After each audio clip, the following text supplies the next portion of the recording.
देश का वातावरण इस समय में बहुत स्पष्ट है। जिन्होंने राम का विरोध किया वो सब सत्ता से बाहर हैं। जिन्होंने राम की भक्ति का संकल्प लिया आज वो सत्ता में हैं। तीसरी बार की सरकार श्री नरेंद्र मोदी के नेतृत्व में बन गई है। देश उनके नेतृत्व में दिन दुगनी रात चौगनी तरक्की करेगा, यह विश्वास जन जन में जागृत हुआ है। राहुल ने ये घोषणा की थी कि मैं लिख कर देता हूँ कि 4 तारीख को देश के प्रधानमंत्री नरेंद्र मोदी नहीं होंगे। देश अब आगे बढ़ चुका है इससे, और वह अपनी नई मंजिल और नए आयाम को और नए नेतृत्व के साथ देखना चाहता है। भगवान ने यह श्री नरेंद्र मोदी, बीजेपी, एनडीए को सुअवसर दिया है कि वह इस देश को तेज गति से आगे बढ़ाएं। ऐसा है, देश का वातावरण इस समय में बहुत स्पष्ट है। जिन्होंने राम का विरोध किया वो सब सत्ता से बाहर हैं। जिन्होंने राम की भक्ति का संकल्प लिया आज वो सत्ता में हैं, और तीसरी बार की सरकार श्री नरेंद्र मोदी के नेतृत्व में बन गई है।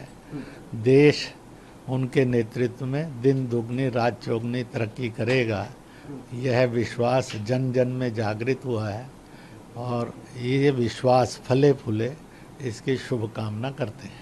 सर, ऐसा ही बयान लगभग थोड़ा बहुत सेम जो है मोहन भागवत जी का भी तो 1-2 दिन पहले आया था, उसको लेकर आप क्या कहना चाहेंगे? ऐसा है कि पूजनीय सरसंघ चालक जी के बयान पर और देश के अंदर संघ की ये रीत है कि उस पर कोई टिप्पणी नहीं की जाती।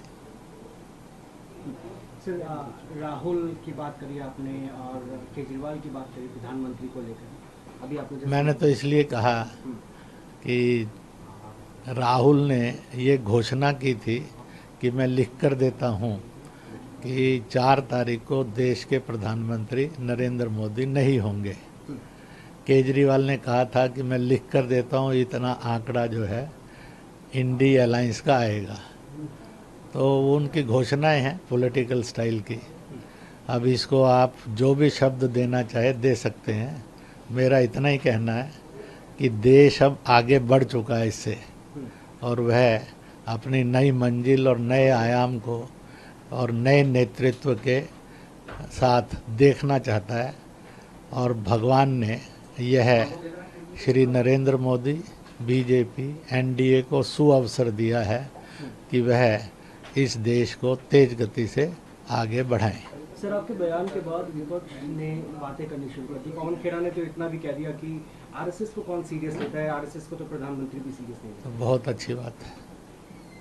पवन खेड़ा जी का बयान क्या है सर? तो मैंने कहा कि उनके अपने अपने मत हैं।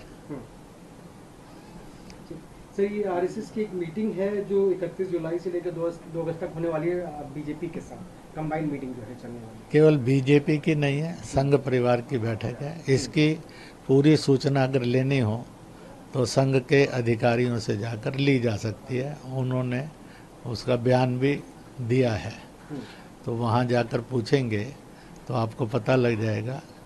केवल वो संघ परिवार के सब घटकों की बैठक है, इस प्रकार का है।